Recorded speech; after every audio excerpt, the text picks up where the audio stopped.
Good morning, welcome to one TV news. నేను మీ Pawan Krishnamurthy. Bulletin విశేషాల్లోకి వెళ్తే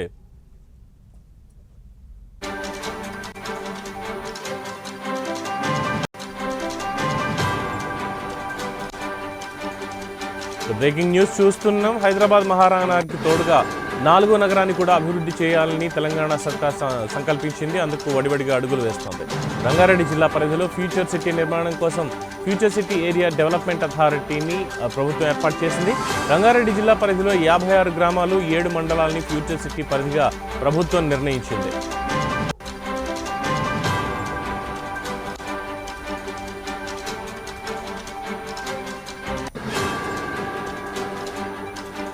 తాజాగా ఏర్పాటు కాబోయే ఫ్యూచర్ సిటీ మొత్తం 765.28 చదరపు కిలోమీటర్ల విస్తీర్ణంలో విస్తరించి ఉంటుంది అంటూ ప్రభుత్వం తెలియజేసింది. ఫ్యూచర్ సిటీకి అత్యంత చేరువుగా శంషాబాద్ అంతర్జాతీయ విమానాశ్రయం ఉండటమే కాకుండా భూమి లభ్యత, ఇతర మౌలిక అంశాలను కూడా పరిగణలోకి తీసుకుని తెలంగాణ పట్టణ అభివృద్ధి చట్టం 1975 ప్రకారం ఫ్యూచర్ సిటీ ప్రత్యేకాభివృద్ధి అథారిటీని ఏర్పాటు చేసినట్టుగా ప్రభుత్వం ప్రకటించింది. సమగ్ర master plan, multi modal connectivity, metro రైలు అనుసంధానం, రేడియల్ రోడ్లు, 12 పారిశ్రామిక క్లస్టర్లు, యంగ్ ఇండియా స్కిల్ యూనివర్సిటీతో ఈ ప్రాంతం అంతా కూడా గణనీయంగా అభివృద్ధి చెందుతుంటూ తెలంగాణ ప్రభుత్వం పేర్కొంది. ముఖ్యమంత్రి రేవంత్ రెడ్డి కలల నగరంగా రూపుదిద్దుకోబోతున్న ఈ ఫ్యూచర్ సిటీ ఏరియా డెవలప్మెంట్ అథారిటీని ఏర్పాటు చేస్తూ పురపాలక శాఖ ముఖ్య కార్యదర్శి దానకిషోర్ ఉత్తర్వు అయితే జారీ చేశారు. ఆమనగల్, ఇబ్రహీంపట్నం, కడ్తాల్, కందుకూరు, మహేశ్వరం, మన్సాల్, యాచారం మండలాల్లో కొన్ని గ్రామాలని ఎఫ్సిడిఏ పరిలోకి తీసుకొచ్చారు. ఈ సంస్థకి సీఎం చైర్మన్గా, పురపాలక శాఖ మంత్రి వైస్ చైర్మన్గా వ్యవహరించున్నారు. రాష్ట్ర ప్రభుత్వ ప్రధాన కార్యదర్శి, ఆర్థిక శాఖ ప్రత్యేక ప్రధాన కార్యదర్శి, పరిశ్రమలు, ఐటీ శాఖ ప్రత్యేక ప్రధాన కార్యదర్శి, పురపాలక శాఖ ముఖ్య కార్యదర్శి, పర్యావరణ అటవీ శాఖ ముఖ్య కార్యదర్శి, HMDA commissioner, TGIIC managing director, Rangareddy జిల్లా collector, Hyderabad directorate of town and country planning అధికారి ఇందులో సభ్యులుగా ఉండబోతున్నారు. అథారిటీ కమిషనర్ మెంబర్ సెక్రటరీగా వ్యవహరిస్తారు. అలాగే ఔటర్ రింగ్ రోడ్ ఆవలు ఉన్న ప్రాంతాలు, ముఖ్యంగా శ్రీశైలం జాతీయ రహదారి, నాగార్జునసాగర్ రాష్ట్ర రహదారికి మధ్య ఉన్నటువంటి ఈ ప్రాంతాలని ఫ్యూచర్ సిటీ పరిధిలోకి తీసుకొచ్చారు. గతంలో హెచ్ఎండిఏ పరిధిలో మొత్తం 36 గ్రామాలని తాజాగా ఈ ఎఫ్సిడిఏకి బదిలీ చేశారు. సో ముఖ్యమంత్రి కలల నగరంగా ఫ్యూచర్ సిటీ ప్లానింగ్ అనేది ఏర్పాటు చేశారు. దానికి ఫ్యూచర్ సిటీ డెవలప్మెంట్ అథారిటీ అనేటువంటి సంస్థని ఏర్పాటు చేసి దానికి అధికారులు కూడా నియామకం జరిగింది. ముఖ్యమంత్రి దీనికి చైర్మన్గా ఉంటారు. అలాగే ఎక్కడెక్కడ ఇచ్చారు ఏంటి అనేది అందరికీ తెలిసిందే. హైదరాబాద్కి మొత్తం ఇప్పటికే మనం చూస్తున్నాం 3 నగరాలుగా అభివృద్ధి చెందింది. హైదరాబాద్, సికింద్రాబాద్ మరియు సైబరాబాద్ కింద. అలాగే ఈ మూడింటికి అనుగుణంగా 4వ నగరం కూడా నిర్మాణం జరగాలి అంటూ ముఖ్యమంత్రి రేవంత్ రెడ్డి నిర్ణయం తీసుకొని దానికి ఫ్యూచర్ సిటీగా నామకరణం చేశారు. దానికి సమగ్రమైనటువంటి ఒక master plan, multi modal connectivity ఉన్నటువంటి ఆ మొత్తం అంతా కూడా ఇవ్వడం జరిగింది. సో ముందు దీన్ని మరింత విస్తృతంగా తీసుకెళ్లేటువంటి అవకాశం ఉందనేది కూడా తెలుస్తోంది.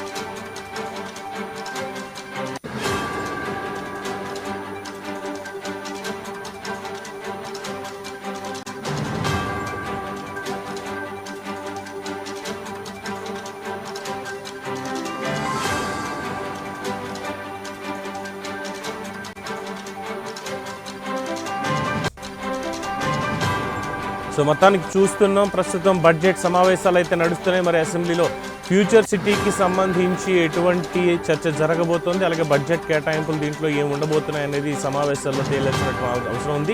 అయితే దానికంటే ముందుగానే ఫ్యూచర్ సిటీకి సంబంధించి అథారిటీని ఏర్పాటు చేశారు. మొత్తం 7 మండలాలతోటి ఈ ఫ్యూచర్ సిటీ డెవలప్మెంట్ అథారిటీ ఏర్పాటైంది. 7 మండలాలు దీంట్లో ఉండబోతున్నాయి. అలాగే దీనికి ముఖ్యమంత్రి చైర్మన్గా వ్యవహరించబోతున్నారు. అలాగే అన్ని శాఖల కార్యదర్శి, ప్రధాన కార్యదర్శులు ఎవరైతే ఉన్నారో ప్రత్యేకంగా నియమించినటువంటి వాళ్ళు కూడా సభ్యులుగా ఉన్నారు. హెచ్ఎండిఏ కమిషనర్తో కలిపి. అలాగే ఫ్యూచర్ సిటీకి సంబంధించి ఇప్పటి వరకు ఎక్కడెక్కడ అధ్యయనాలు చేశారు ఏంటి అన్నటువంటి విషయాలు కూడా త్వరలో ప్రభుత్వం వెల్లడించేటువంటి అవకాశం ఉంది. రంగారెడ్డి జిల్లాలో ఉన్నటువంటి 56 గ్రామాలు 7 మండలాలను మొత్తం ఈ ఫ్యూచర్ సిటీకి అనుసంధానం చేశారు. 765 చదరపు కిలోమీటర్ల పరిధిలో ఈ సిటీ ఉండబోతోంది. మొత్తం సమగ్ర master plan, multi road connectivity, metro rail అన్నింటికి సంబంధించినటువంటి వివరాలని పూర్తి స్థాయిలో ఇచ్చారు. మ్యాపింగ్ అనేది చాలా స్పష్టంగా కనిపిస్తోంది ఫ్యూచర్ సిటీకి సంబంధించి. అలాగే రేవంత్ రెడ్డి ముఖ్యమంత్రిగా ప్రమాణ స్వీకారం చేసిన అతి కొద్ది కాలంలోనే ఫ్యూచర్ సిటీకి సంబంధించినటువంటి ప్రణాళికలు స్టార్ట్ చేయడం, దానికి సంబంధించి ఒక సమగ్ర ప్రణాళిక మొత్తానికి ఇప్పటికి ఏర్పాటయింది. ఇక ఫ్యూచర్ సిటీ నిర్మాణానికి సంబంధించి ఎటువంటి చర్యలు తీసుకోబోతున్నారు, ఎటువంటి సూచనలు సలహాలు ప్రజల నుంచి వచ్చేటువంటి అవకాశం ఉంది, అలాగే ప్రతిపక్షం దీంట్లో ఎటువంటి పాత్ర పోషిస్తుంది ఫ్యూచర్ సిటీ నిర్మాణానికి సంబంధించి అనేది కూడా ప్రస్తుతం వేచి చూడాల్సిందే. ఇది ప్రస్తుతం ఫ్యూచర్ సిటీకి సంబంధించి అందుతున్నటువంటి breaking news.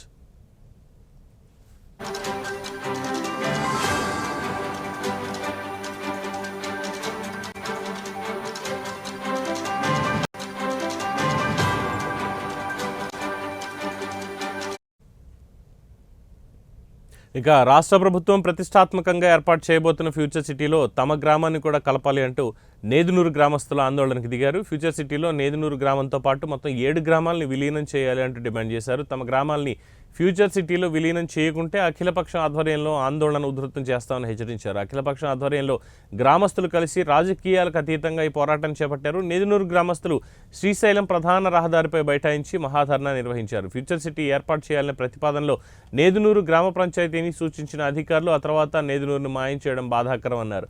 CM Revanth Reddy dream సిటీలో నేదునూరు గ్రామాన్ని కలపాలి అని గ్రామస్తులు డిమాండ్ చేశారు. అధికారులు స్పందించకుంటే నేరుగా ముఖ్యమంత్రి రేవంత్ రెడ్డినే కలిసి నేదునూరు గ్రామ పంచాయతీని ఫ్యూచర్ సిటీలో చేర్పించేందుకు ప్రయత్నిస్తామని నేదునూరు గ్రామస్తులు అన్నారు. అధికారుల అనాలోచిత నిర్ణయాలు తమ బిడ్డల భవిష్యత్తుకు ఇబ్బందికరంగా ఉంటాయని అనుకోలేదని అఖిలపక్ష నేతల అభిప్రాయం అయితే వ్యక్తం చేశారు. మొత్తానికి నేదునూరు గ్రామాన్ని ఫ్యూచర్ సిటీలో కలిపేదాకా ఈ ఉద్యమాన్ని విరమించేది లేదు అంటున్నారు.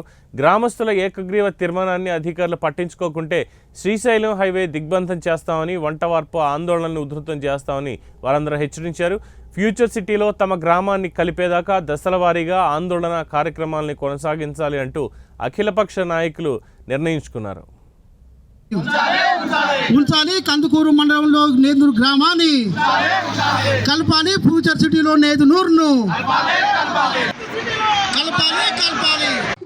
జూనియర్ కాలేజ్ కొత్తగూడెం నుండి మాట్లాడుతున్నాను. గతంలో హైదరాబాద్ నుండి క్యాంపు ఒక్కటే నడిచేది, తర్వాత వరంగల్లో నడిచింది, ఆ తర్వాత విభజించిన ఇప్పుడు 7 గ్రామాలు ఏవైతే ఫ్యూచర్ సిటీలో లేవో ఆ గ్రామాల నాయకులందరినీ కలుపుకొని అతి తొందరలో కందుకూరు హెడ్ క్వార్టర్లో మేము మహాధర్నా కార్యక్రమం చేయడానికి పూనుకుంటా ఉన్నాం. ఖచ్చితంగా దీన్ని కలెక్టర్ గారి దృష్టికి కానీ, ముఖ్యమంత్రి గారి దృష్టికి కానీ, మంత్రుల దృష్టికి కానీ, ఎమ్మెల్యే గారి దృష్టికి కానీ, అధికారుల దృష్టికి అందరి దృష్టికి తీసుకెళ్ళి ఇది ఖచ్చితంగా మమ్మల్ని కందుకూరు మండలాన్ని విభజించకుండా మమ్మల్ని కూడా ఖచ్చితంగా ఫ్యూచర్ సిటీలో కలిపే విధంగా తగిన చర్యలు తీసుకొని దానికి అనుకూలంగా ఈ అఖిలపక్షాన్ని అందరం కలుపుకొని పార్టీలకు అతీతంగా ముందుకెళ్తామని చెప్పి తెలియజేసుకుంటూ ఖచ్చితంగా అప్పటి వరకు విశ్రమించమని, మమ్మల్ని ఈ రకమైన అవమానాలకు కానీ దీనికి కానీ గురి చేయవద్దు నేదునూరు గ్రామస్తులందరినీ అని చెప్పి ముఖ్యమంత్రి గారికి, ప్రభుత్వానికి, అధికారులకు తెలియజేసుకుంటూ ఖచ్చితంగా మమ్మల్ని రేపు ప్రకటించబోయే ఫ్యూచర్ సిటీలో మమ్మల్ని కూడా కలపాలని. ఎందుకంటున్నానంటే ఈ మాట, ఈరోజు సాగర్ హైవేకు, శ్రీశైలం హైవేకు మధ్యలో ఉన్న ఊర్లను మాత్రమే తీసుకుంటామని అంటా ఉన్నారు. కానీ మంచాల మండలంలో ఉన్న నోములను మల్లికార్జునగూడెం తీసుకున్నారు. కానీ రోడ్డు పక్కనే ఉన్న మిర్ఖాన్పేట మాకు దగ్గర, మాది కందుకూరు మండల దగ్గర, ఆర్టీఓ ఆఫీస్ దగ్గర మాకు అందరికీ, కానీ మమ్మల్ని తీసుకెళ్లి చివరగా చేసే ప్రయత్నం చేస్తూ ఉన్నారు. ఇలాంటి కార్యక్రమాలకు పూనుకోవద్దు. ఖచ్చితంగా మా గ్రామాన్ని ఫ్యూచర్ సిటీలో కలిపి మా పిల్లల భవిష్యత్తు, మా ఊరు భవిష్యత్తు, మా ప్రాంత భవిష్యత్తు. తెలంగాణ అసెంబ్లీ సమావేశాలు ఈ నెల 27 వరకు జరగనున్నాయి. మొత్తం 12 రోజులు నిర్విరామంగా సమావేశాలు జరగబోతున్నాయి. 14న హోలీ, 16న ఆదివారం, 20, 23న సెలవులు ఉన్నాయి. ఈ 4 రోజులు అసెంబ్లీ సమావేశాలకి సెలవు ప్రకటించారు. ఈ సమావేశాల్లో పలు కీలక బిల్లులు ప్రవేశపెట్టాలని కాంగ్రెస్ సర్కార్ కసరత్తు చేస్తోంది. రేవంత్ రెడ్డి ప్రభుత్వం ప్రతిష్టాత్మకంగా తీసుకున్న బీసీ రిజర్వేషన్ల వర్గీకరణ బిల్లును 15వ తేదీన ప్రవేశపెట్టబోతోంది. 17, 18వ తేదీల్లో బీసీ రిజర్వేషన్లు, ఎస్సీ వర్గీకరణపై ప్రత్యేకంగా చర్చలు జరుపనున్నారు. కీలకమైన బడ్జెట్ను 19వ తేదీన ఆర్థిక శాఖ మంత్రి డిప్యూటీ సీఎం మల్లు భట్టి విక్రమార్క ప్రవేశపెడతారు. 20వ తేదీన సెలవు కాబట్టి 21, 22వ తేదీల్లో బడ్జెట్ మీద చర్చిస్తారు. 24, 25, 26 తేదీల్లో పద్దులపై చర్చలు జరుపుతారు. చివరగా 27వ తేదీన ద్రవ్య వినిమయ బిల్లును ప్రవేశపెడతారు. ఈ సమావేశాలు అత్యంత కీలకం కానున్నాయి. ఎందుకంటే బీసీ రిజర్వేషన్ల వర్గీకరణ కోసం బీసీలంతా ఎదురు చూస్తున్నారు. ఈ బిల్లులో బీసీ రిజర్వేషన్ల కోటాపై స్పష్టత వస్తే కీలక పరిణామాలు చోటు చేసుకునున్నాయి.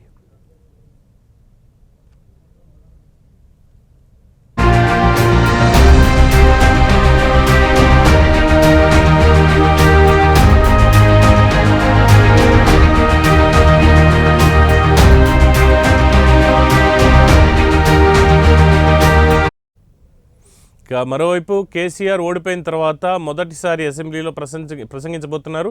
ప్రతిపక్షాలకు ధీటుగా సమాధానాలు చెప్పాలని రేవంత్ ప్రభుత్వం కసరత్తులు చేస్తోంది. ఇరు పార్టీలు కూడా సమావేశాల ఏర్పాటు తమ ఎమ్మెల్యేలకు ఎమ్మెల్సీలకు కీలక సూచనలు అయితే చేయడం జరిగింది. దీంతో గతంలో జరిగిన సమావేశాల కంటే ఈ సమావేశాలు మరింత హాట్గా సాగుతాయంటూ రాజకీయ నిపుణులు భావిస్తున్నారు.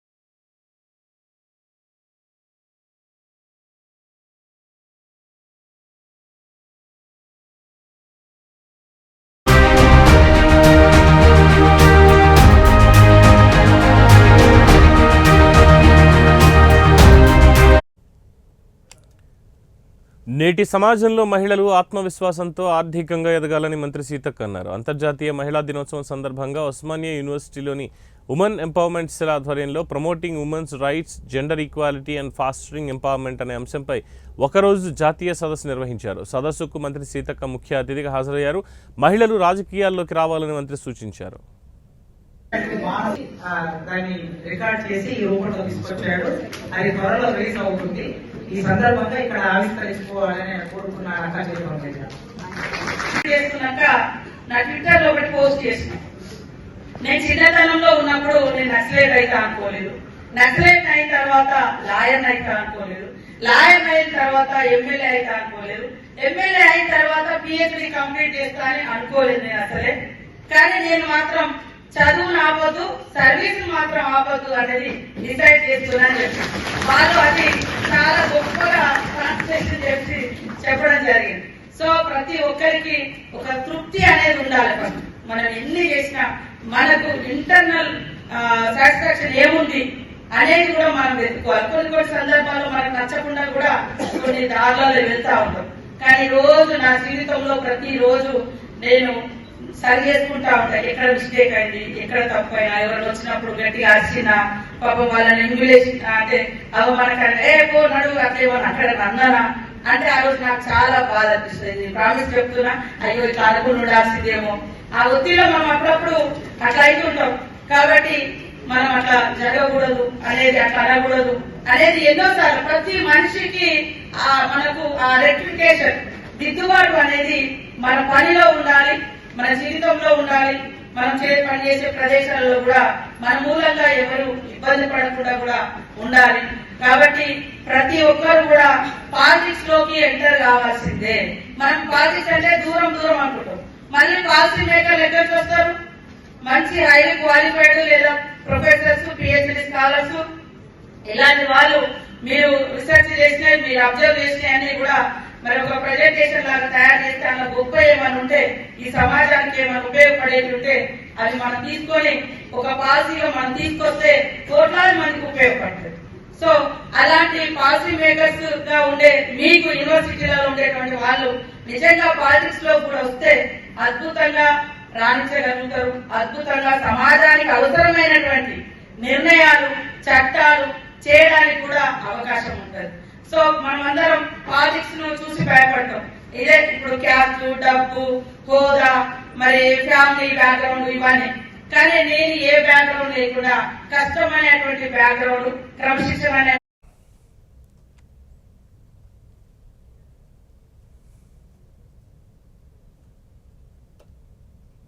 ఇంటర్మీడియట్ జవాబుపత్రాల వ్యాలిడేషన్ విషయంలో ఉన్నతాధికారులు నిబంధనలు పాటించలేదని కొత్తగూడెంలో ప్రైవేట్ కాలేజ్ సంస్కృత లెక్చరర్ల నిరసన తెలిపారు.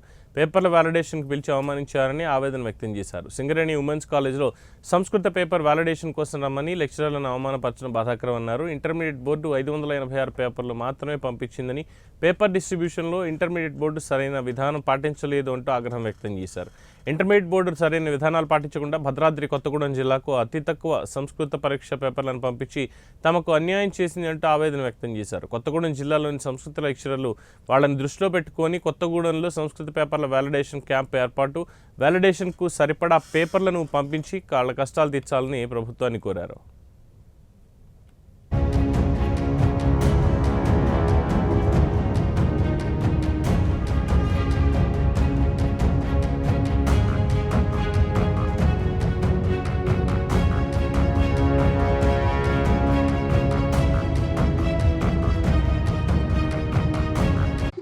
జూనియర్ కాలేజ్ కొత్తగూడెం నుండి మాట్లాడుతున్నాను. గతంలో హైదరాబాద్ నుండి క్యాంపు ఒక్కటే నడిచేది, తర్వాత వరంగల్లో నడిచింది, ఆ తర్వాత డీసెంట్రలైజేషన్ కావడంతో ఖమ్మంలో క్యాంపు నడిచింది. అక్కడి నుండి మనం గత సంవత్సరం భద్రాద్రి కొత్తగూడెంలో క్యాంపు మొదలుపెట్టాము. సాంస్క్రిట్ క్యాంపు డీసెంట్రలైజేషన్ చేసుకొని ఇక్కడ మొదలుపెట్టాము. కానీ ఎప్పుడు కని విరిగిన రీతిలో ఈ సంవత్సరము 586 పేపర్లు, 15 మంది ఎగ్జామినర్స్ పిలిచారు. సరైన పేపర్లు వీళ్ళకి దిద్దడానికి లేకుండా చేశారు. గతంలో ఎప్పుడు జరగని విధంగా ఈ సంవత్సరం జరిగింది. మరి ఎగ్జామినర్స్ కి ఆ డ్యూటీలు అవార్డు చేసే విషయంలో కూడా బాగా సీనియారిటీ ఉన్నటువంటి లెక్చరర్స్ కూడా సరిగా ఆ ఆర్డర్స్ ఇవ్వలేకపోయినారు ఇంటర్మీడియట్ బోర్డు వాళ్ళు. దానికి మరి యాజమాన్యాల కారణం కావచ్చు, లేకపోతే అధికారులు కావచ్చు, మొత్తానికి లెక్చరర్స్ ని అటు ఇటు తిప్పి ఇబ్బందులకు గురి చేస్తున్నారు. ఇక్కడ పేపర్లు లేవు కాబట్టి ఇక్కడ వర్క్ పూర్తి చేయించుకొని మళ్ళీ ఖమ్మం పొమ్మంటున్నారు, లేకపోతే హైదరాబాద్ పొమ్మంటున్నారు, ఇంకెక్కడికైనా పంపిస్తామంటున్నారు. కానీ సమస్యను మాత్రం అధికారులు పరిష్కారం చేయట్లేదు. వారి దృష్టికి తీసుకుపోయినా కూడా మరి ఈ విషయాన్ని అధికారులు సత్వరంగా పరిష్కరిస్తారని కోరుతున్నాం. బోర్డు ఆర్డర్స్ విషయంలో కూడా సీనియారిటీ లిస్టు సరిగా లేదు. ఎగ్జామినర్స్ లెక్క లేకుండా ఇష్టం వచ్చినట్టుగా మరి ఒకసారి వస్తుంది, ఒకసారి రావట్లేదు. ఆర్డర్స్ ఒక ఆర్డర్ అనేది లేకుండా పోయింది. బాపట్ల జిల్లా అద్దంకి మండలం సింగరాయకొండ ప్రముఖ పుణ్యక్షేత్రం శ్రీ లక్ష్మీనరసింహస్వామి దేవస్థానం, శ్రీ ప్రసన్నాంజనేయ స్వామి దేవస్థానాల 70వ వార్షికోత్సవ తిరునాళ్లు వైభవంగా ప్రారంభమయ్యాయి. 3 రోజుల పాటు జరిగే ఈ ఉత్సవాలకు ఉభయకర్త మేదరమెట్ల శంకర్ రెడ్డి ధ్వజారోహణ కార్యక్రమం నిర్వహించారు. వేద పండితులు ధ్వజస్తంభం, జీవధ్వజ పూజ, కృష్ణ పతాక పూజ, ధ్వజారోహణ కార్యక్రమాలు శాస్త్రోక్తంగా నిర్వహించారు. సంతాన సాఫల్యత కోసం మహిళలకు స్వామివారి గరుడ ప్రసాదాన్ని అందజేశారు. తిరునాళ్ళకి 5 విద్యుత్ స్తంభాలు ప్రభలు ఏర్పాటు చేయనున్నట్టు నిర్వాహకులు తెలిపారు. ఆలయం వద్ద అన్ని ప్రభుత్వ శాఖల సమన్వయంతో సమాచార కేంద్రాలు ఏర్పాటు చేశారు. స్వామివారి దర్శనం కోసం ఆలయానికి చేరుకునే భక్తుల రాకపోకలకి ఎటువంటి అసౌకర్యం కలగకుండా రోడ్డుకు ఇరువైపులా బ్యారికేడ్లను ఏర్పాటు చేశారు. తిరునాళ్లకు దేవాదాయ శాఖ ఆలయ అసిస్టెంట్ కమిషనర్ కార్యనిర్వహణాధికారి తిమ్మనాయుడితో పాటు శ్రీశైలం దేవస్థాన డిప్యూటీ అసిస్టెంట్ కమిషనర్ అరుణ 3 రోజుల పాటు జరిగే తిరునాళ్ల వ్యవహారిక పర్యవేక్షణ బాధ్యతలు నిర్వహిస్తున్నారు అని ఆలయ ఈవో తెలియజేశారు.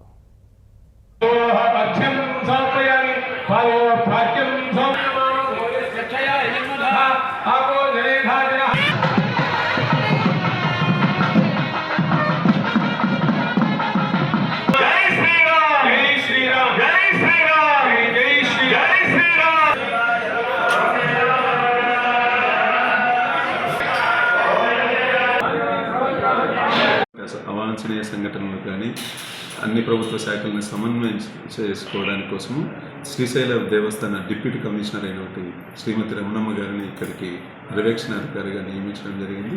ఈ 3 రోజులు ఆమె పర్యవేక్షణలో ఈ తిరునాళ్ల కార్యక్రమాలన్నింటినీ నిర్వహించి దిగ్విజయంగా పూర్తి చేస్తారు. అవాంఛనీయ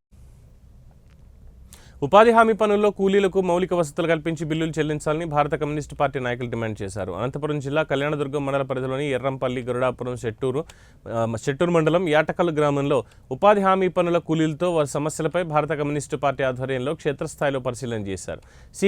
సిపిఎం రాష్ట్ర కార్యదర్శి కార్యవర్గ సభ్యులు వి రాంభూపాల్ ఉపాధి పనుల పట్ల ప్రభుత్వం నిర్లక్ష్యం చేస్తోందని ఆగ్రహం వ్యక్తం చేశారు.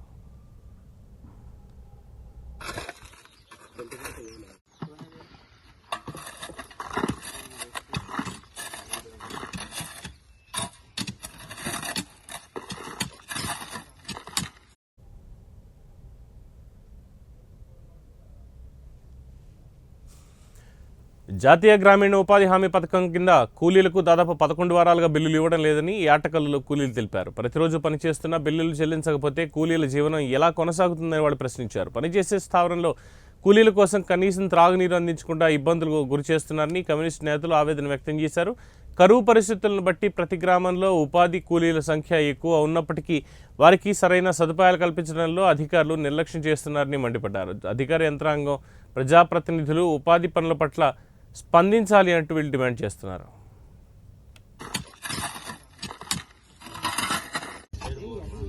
ఉపాధి హామీ పనులకు సంబంధించి ప్రభుత్వం ఏమో ఒక రకంగా చెప్తుంది, మేము కూలీ వాళ్ళు అడిగిన వాళ్ళందరికీ పనులు పెడుతున్నామని. వాస్తవ పరిస్థితి ఏమిటని ఈరోజు గ్రామాల్లో పర్యటించినాం. ముఖ్యంగా ఉదయం నుంచి యాటకల్లు, అదేవిధంగా ఎర్రంపల్లి, గరుడాపురం ఈ గ్రామాలన్నింటిలో పర్యటించి రావడం జరిగింది. అక్కడ పనిచేసే కూలీలను అడిగితే యాటకల్లులో 10 వారాలుగా డబ్బులు పడలేదు. అదేవిధంగా ఎర్రంపల్లి గరుడాపురంలో అడిగినప్పుడు 5 వారాల నుంచి డబ్బులు లేవు. కూలీలు పనికి రావడం తగ్గిపోయింది. కారణం 10 వారాలుగా పనిచేస్తే ఒక నయా పైసా కూలీ ఇవ్వకపోతే కూలీలు ఎట్లా పనికి వస్తారు? గతంలో గడార్లు తట్టేదానికి ప్రభుత్వం 50 రూపాయలు ఇచ్చేది. అదేవిధంగా ఆటోకు 3 కిలోమీటర్ల పైన పని పెడితే 50 రూపాయలు వాళ్ళ కూలి ఇచ్చేది, అదనపు కూలి. కానీ ఈరోజు ఏ రకమైనటువంటి సదుపాయం గత 4 సంవత్సరాల నుంచి లేదు. ఇప్పుడు ఈ సంవత్సరంలో కూడా అదే పద్ధతి కొనసాగుతుంది. దీనివల్ల కూలీలకు ఒక గడారు తట్టించుకోవడానికి ఎర్రంపల్లి దగ్గర చెప్పింది 100 రూపాయలు పెట్టి ఇక్కడ వచ్చి కళ్యాణ దుర్గంలో తట్టించుకోవాల్సి వస్తుంది. దానికి మళ్ళీ ఆటో ఛార్జ్ 20 రూపాయలు. అంటే కూలీలు సంపాదించిన కూలీ డబ్బుల్లోనే ఎక్స్ట్రా ఖర్చులు పెట్టాల్సిన పరిస్థితి ఈరోజు ఉంది. ఇవన్నీ ప్రభుత్వం ఆలోచించడంలా. ఇన్ని రోజులుగా వారాల కొద్ది బిల్లులు పెండింగ్ ఉంటే కూలీలు ఏం తిని పని చేయాలి? పక్కన పల్లెల్లోనే పనులు లేవు, వ్యవసాయ పనులు పూర్తిగా తగ్గిపోయినాయి, ఏ రకమైన పనులు లేవని చెప్పేసి వాళ్ళు చెప్తున్నారు.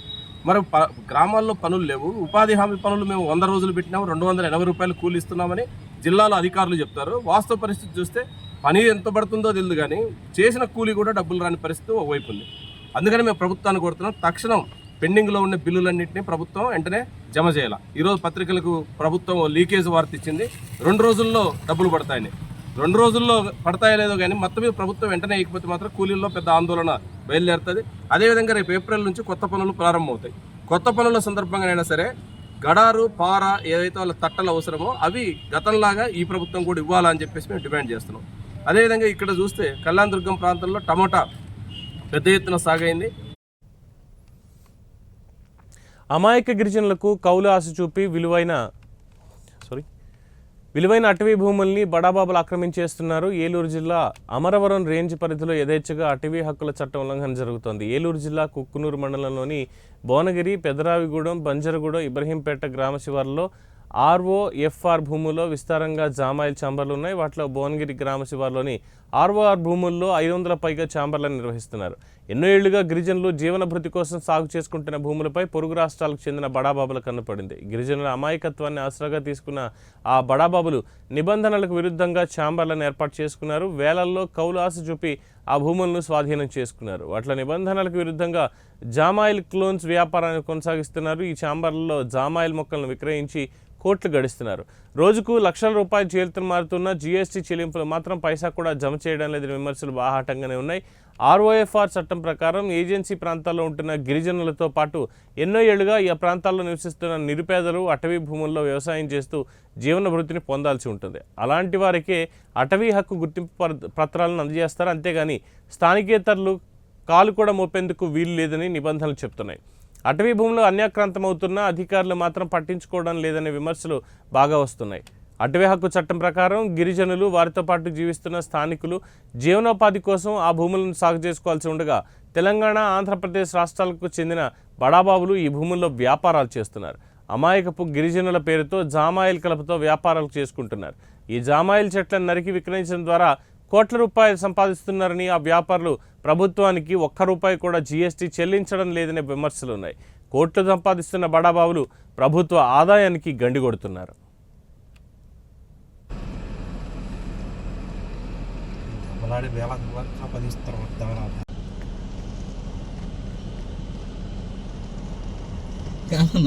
ఫారెస్ట్ లో దారి పెడుతుంటే ఏం తీస్తుంది?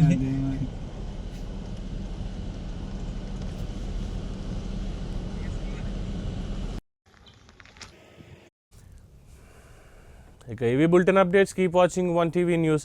ప్రతి క్షణం